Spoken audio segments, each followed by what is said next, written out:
오늘은 2020년 4월 6일 월요일입니다. 고난주의 둘째 날이죠.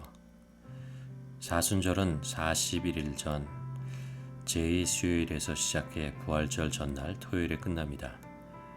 부활주일을 앞둔 성수요일, 그러니까 우리는 2월 26일이죠. 그때부터 시작해서 46일간, 그 중에서 주일이 6번 있는데 이것은 빼고 평일 40일간을 우리는 사순절이라고 부르며 예수님의 일생과 십자가를 기념합니다.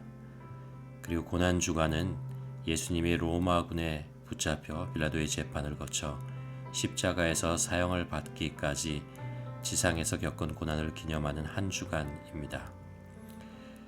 보통 종료주일이라고 하는 주일로부터 고난주일을 지키고 이 일주간은 예수님이 인간으로서 겪은 죽음을 앞둔 번민, 그리고 온갖 수모, 십자가를 지고 나아가는 행적에 따라 그 고통을 기억하고 기도하는 시간을 갖습니다.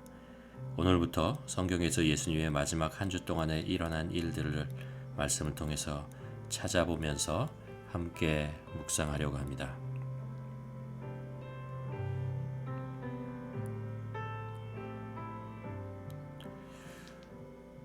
오늘 함께 고난주일에 묵상해 하고자 하는 말씀은 마태복음 21장 6절에서 14절까지 말씀입니다. 마태복음 6장 6절에서 14절까지 말씀, 우리 성경을 펴시고 함께 읽도록 하겠습니다. 제가 새 번역으로 읽겠습니다. 6절입니다. 제자들이 가서 예수께서 지시하신 대로 어미 나귀와 새끼 나귀를 끌어다가 그 위에 겉옷을 얹으니 예수께서 올라타셨다. 큰 무리가 자기들의 겉옷을 길에다가 폈으며 다른 사람들은 나뭇가지를 꺾어다가 길에 깔았다. 그리고 앞에 서서 가는 무리와 뒤따르는 무리가 외쳤다. 호산나 다윗의 자손께 복되시도다. 주님의 이름으로 오시는 분 더없이 높은 곳에 호산나. 예수께서 예루살렘에 올라가실 때에 온 도시가 들떠서 물었다. 이 사람이 누구냐? 사람들이 그가 갈릴리 나사렛에서 나신 예언자 예수라고 말하였다. 예수께서 성전에 들어가셔서 성전 뜰에서 팔고 사고 하는 사람들을 다 내쫓으시고 돈을 바꿔준 사람들의 상과 비둘기를 파는 사람들의 의자를 둘러 엎으시고 그들에게 말씀하셨다. 성경에 기록한 바 내 집은 기도하는 집이라 불릴 것이다 하였다. 그런데 너희는 그것을 강도의 소굴로 만들어 버렸다. 성전 뜰에서 눈먼 사람들과 다리 저는 사람들이 예수께 다가왔다. 예수께서는 그들을 고쳐 주셨다. 예수님은 고난 주간을 당하여 베다니와 벳바게로 내려오셨습니다. 베다니에서 안식일을 지키시고 주님은 다음 날 일요일에 벳바게에 제자들을 보내어 어린 나귀 새끼를 끌어오게 하셨습니다. 그리고 그 나귀를 타시고 예루살렘에 들어가셨죠.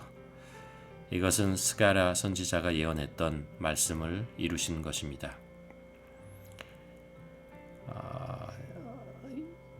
예수님에 대한 백성들의 기대는 로마를 제압하는 지상 천국 다윗의 왕조를 다시 건설하는 것이었습니다. 그래서 예수님이 입성하실 때 그 메시아가 예루살렘으로 오신다고 기뻐하며 호산나를 외치고 길에다가 겉옷을 깔고 종려나무 가지를 흔들며 환영했습니다. 그러나 예수님은 백성들의 기대와는 달리 십자가의 길을 가고 계셨습니다. 호산나라는 말은 구약시대의 초막절에 제단 주위를 돌면서 환호하면서 외쳤던 호산나 호산나 구하옵나니 이제 우리들을 구원하소서라는 말입니다. 이는 메시아에 대한 구원을 간구하는 구원의 은혜를 찬양하고 감격하는 의미를 담고 있습니다. 예수님께서 예루살렘 성전에 입성하실 때 많은 사람들이 이 호산나를 외친 것이죠.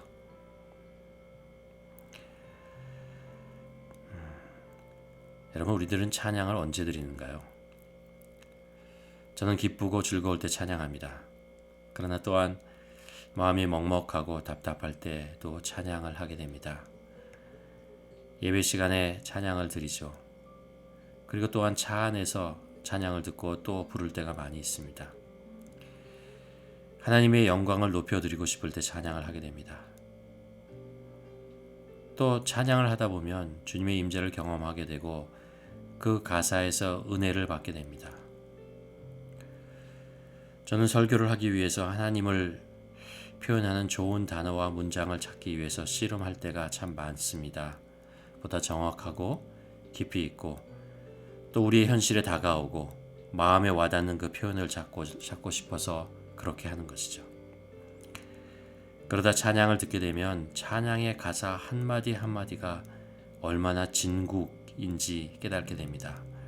어떻게 저런 단어, 어떻게 저런 문장을 저렇게 표현할 수 있을까? 참 놀랍습니다. 그 중에 제가 좋아하는 찬양의 가사 중에 이런 것이 있습니다. 그 크신 하나님의 사랑 말로 다 형용 못하네. 하늘을 두루마리 삼고 바다를 먹물 삼아도 한없는 하나님의 사랑 다 기록할 수 없네. 하나님의 크신 사랑 그 어찌 다 쓸까? 저 하늘 높이 쌓아도 채우지 못하리. 마치 이 가사가 성경에 나오는 말씀처럼 느껴집니다. 어떻게 이런 표현을 하고 어떻게 이런 노래를 가사를 가지고 찬양을 부를 수 있을까? 예수님의 고난을 기억하고 묵상하는 한 주간, 주님이 겪으신 고난, 고통, 아픔, 상처만이 아니라 그 너머에 계신 하나님의 말로 표현할 수 없는 사랑을 깊이 깨닫고 경험하는 한 주가 되었으면 좋겠습니다.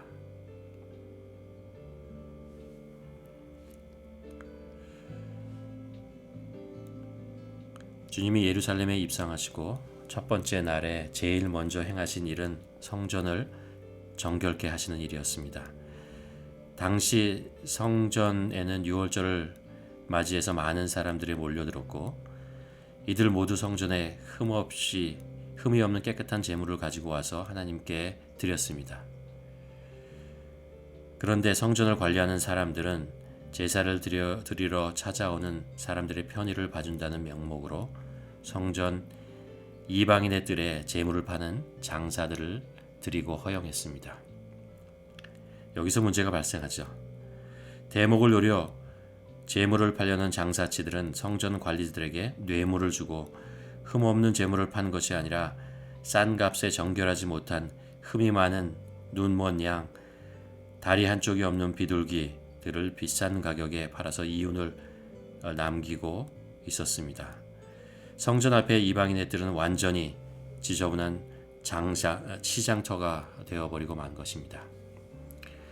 예수님이 성전을 정결케 하신 이유는 예레미야의 메시지처럼 성전은 만민의 기도하는 집이고 장사한 집이 아니기 때문에 그렇습니다. 지난주에 우리는 솔로몬이 예루살렘의 성전을 건축하고 봉헌식을 드리는 감격적인 이야기를 읽었습니다. 하나님의 언약궤가 장막에서 성전으로 들어오게 됩니다. 그리고 솔로몬은 축하하는 말을 전합니다. 그리고 하나님께 손을 들어서 기도를 드립니다. 그리고 나서 1,000번제를 하나님께 드립니다. 이 얼마나 감격스럽고 놀라운 일입니까? 예루살렘에 그 이스라엘의 하나님의 성전이 세워지고 하나님의 임재가 임하고 하나님의 영광이 임하는 이스라엘의 역사의 중심이 되는 그런 사건, 그런 성전이 세워지는 그 감격스러운 순간을 경험합니다. 그런데 이 솔로몬의 성전과 오늘 본문의 헤롯이 지은 성전은 같은 성전이라는 이름을 가지고 있지만 전혀 다른 성전이라는 느낌을 갖게 됩니다. 똑같이 전능하신 하나님께 제사를 드리는 곳으로 사용되고 있지만 왠지 이 성전에는 하나님이 계시지 않는 것 같습니다. 솔로몬이 열왕기상 8장 13절에서 내가 참으로 주를 위하여 계신 성전을 건축하였사오니 주께서 영원히 계실 처소로소이다 라고 고백했던 그 성전에 왠지 이제는 더 이상 하나님이 계시지 않은 것 같은 그런 느낌을 갖게 됩니다. 오늘 본문에서 하나님의 아들 예수님께서, 예수 그리스도께서 성전을 찾아오셨는데 그분을 알아보고 환영하는 사람이 단 한 사람도 없었다는 것이 마음을 아프게 합니다. 이건 당시의 제사장들과 바리새인을 비난하려는 것은 아닙니다. 그들의 시대는 지나갔고 우리는 지금 우리의 시대를 살고 있습니다. 그리고 우리는 하나님께 예배드리는 우리의 성전을 가지고 있습니다. 그렇다면 과연 우리가 드리는 성전에는 하나님이 계신가? 나는 예배 드리러 오는 사람들을 상대로 장사하고 있는 것은 아닌가? 나는 준비되지 않은 모습으로 허겁지겁 예배에 참석하다가 장사에게서 재물을 사려고 하는 것은 아닌가? 오늘 말씀을 통해서 많은 것을 질문하게 됩니다. 오늘 본문 마지막 절이 마음을 확 찌릅니다. 성전 뜰에서 눈먼 사람들과 다리를 저는 사람들이 예수께 다가왔다. 예수께서는 그들을 고쳐주셨다.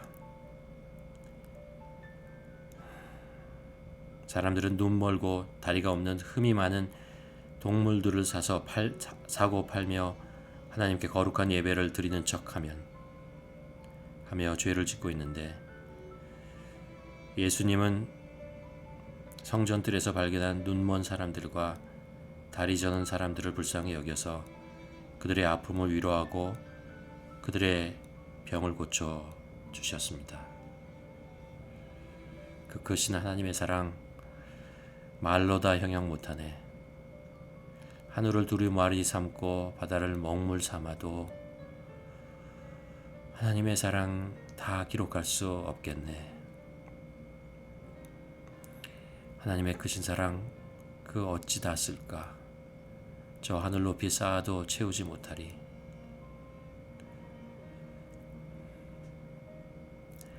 나 대신 드려질 제물을 찾으려고 값싼 제물을 쓰지 말고 차라리 병든 내 모습, 연약한 내 모습, 죄 많은 이 모습을 있는 그대로 제물로 드리는 것이 합당한 예배, 하나님께서 받으시는 예배가 될 것으로 믿습니다. 오늘 함께 묵상할 질문은 이것입니다. 이 시간에 잠깐 지금 내 마음에 떠오르는 찬양의 가사를 가만히 묵상해 보았으면 합니다. 그러면서 내 성전에는 주님이 계신가 질문해 보기를 원합니다.